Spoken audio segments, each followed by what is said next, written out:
মধ্যবিত্ত পরিবারে জন্মানো মানে জীবন শুরুই এক যুদ্ধের ভেতর।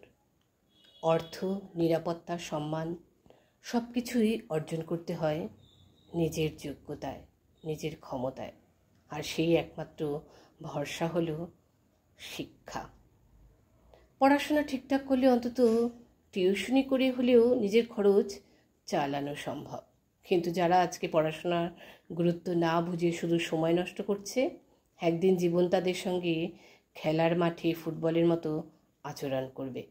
তখন কারো কাছে চাকরির জন্য, কারো কাছে টাকার জন্য হাত পাততে হবে।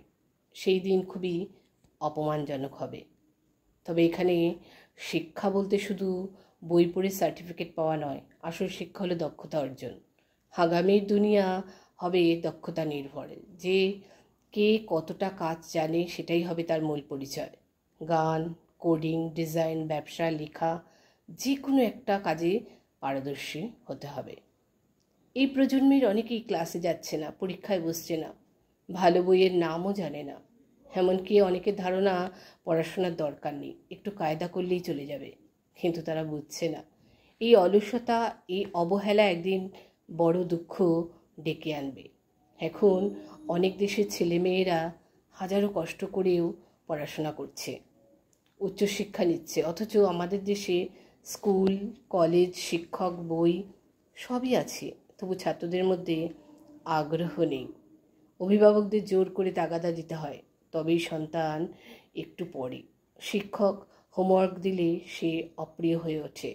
এভাবে কেবল সার্টিফিকেটধারী কিন্তু অদক্ষ একটা প্রজন্ম তৈরি হচ্ছে।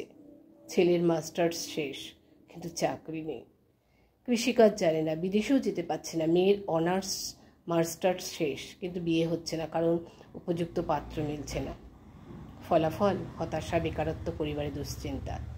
শিক্ষার অভাবে একটা জাতি পিছিয়ে যায়, আর দক্ষতার অভাবে সেই শিক্ষা হয় অকার্যকর। তাই এখন থেকে নিজেকে তৈরি করতে হবে, মনোযোগ দিয়ে, নিয়মানুবর্তিতা দিয়ে। যে কথা গুলতেকিন খান বলেছিলেন তা আজও কানে বাজে। জীবনে যত ঝড়ই আসুক, পড়াশোনা শেষ করতেই হবে। বই পড়ো, প্রতিদিন কিছু শেখো, নিজেকে ছাড়িয়ে যাও। যারা তোমায় শেখার কথা বলে, আজ তাদের কথা বিরক্তিকর লাগলেও একদিন তুমি তাদের প্রতি কৃতজ্ঞ থাকবে। শিক্ষা কখনো কাউকে ঠকায় না। শিক্ষা নিজেই হলো আলো, যা সব অন্ধকার দূর করে। তুমি যদি সেই আলো গ্রহণ করো, তাহলে শুধু নিজের নয়, সমাজেরও ভবিষ্যৎ বদলে দিতে পারো। অশিক্ষিত হলেও অনেকে টাকাওয়ালা হয়, কিন্তু সুখী হয় না। কারণ টাকা থাকলেই জীবন হয় না, জীবনের মান বাড়ায় শিক্ষা ও বোধ। শিক্ষার পথ কঠিন, কিন্তু ফল মিষ্টি। 10 বছর ভালোভাবে শিক্ষা ও দক্ষতার পেছনে সময় দাও, তাহলে পরের 70 বছর নিশ্চিন্তে থাকতে পারবে। নিজেও বাঁচবে, অন্যকেও বাঁচাবে। তাই বলছি, পড়ো, শেখো, জানো, আজ থেকেই শুরু করো। কারণ শিক্ষা ছাড়া উন্নতির স্বপ্ন কেবলই বিভ্রম।